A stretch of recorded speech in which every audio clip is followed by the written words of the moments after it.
For some people in Canada, art education is personal. I'm Don Ball. And I'm Don Marshall. My high school art teacher emphasized the value of authentic experience and looking at art, and insisted that we get to galleries and see art for real. That teacher was Virginia Stephen.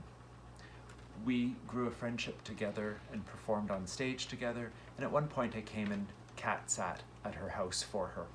When I finished high school, she moved away to Vancouver.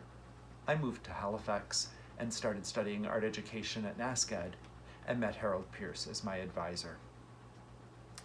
Harold, in his soft-spoken way, taught us about phenomenological writing, about seeing things from a variety of perspectives.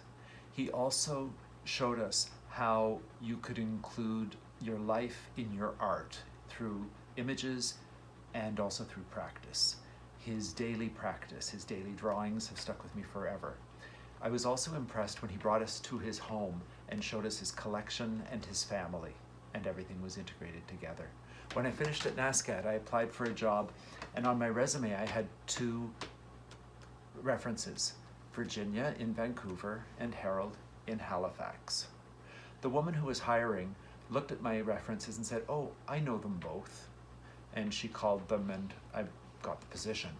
Through the position, I was able to come to Halifax to a conference, both the CAGE conference in Lunenburg and the CSEA in Halifax.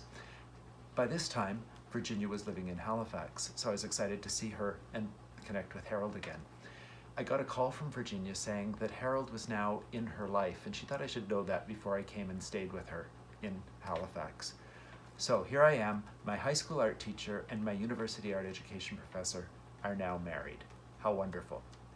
As a gift, I brought Harold a Mountie tin. A tin that I'd found with a couple of Mounties looking over top of the Parliament buildings and all 9 Canadian provinces around the outside of it. I thought that was great. When I gave it to him, he hugged me effusively, which wasn't the Harold that I had known before, but it was the Harold I came to know in the future. A year later, we go to Calgary, to the conference again, and on my way, I'm listening in the car to the CBC radio. The CBC radio was always on in Harold's life, and there was an interview that was about an exhibition in Charlottetown that featured Canadian memorabilia. And one of the features in the exhibition was this tin of Mounties with these 2 Mounties looking over top of the Parliament buildings. I got to the conference and said, "Harold, have you heard that interview? I thought that was great. It's like the Mountie tin I gave you." And he said, "No, it is the tin you gave me." Okay, so I thought, if I can find a tin for $2 at a yard sale that impresses him and ends up in an exhibition, maybe I should be collecting Mountie stuff too. So I asked Harold how he felt about that, and he said, he thought about it for a bit and thought because we weren't in the same market, it was probably okay that I'd be collecting. But if there was ever an item that both of us were interested in, he would get dibs on it. I thought that was fair. The following year, the conference was in Ottawa, and I found an art educator of my own, Don Marshall. And what was unique about that small world was the fact that I had already connected with Virginia when we were students together at Queen's University, and I had already connected with Harold because of our associations with the Provincial Art Association as well as the Canadian Art Association. And subsequently, 6 degrees later, here we are with Don having that common share and that common background and that common interest.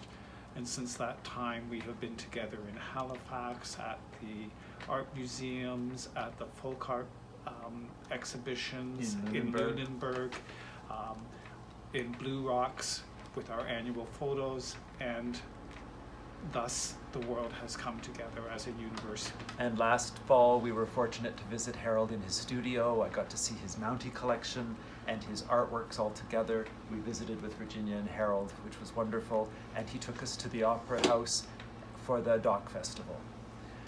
We are sending love to you, Virginia, of course, and our thoughts.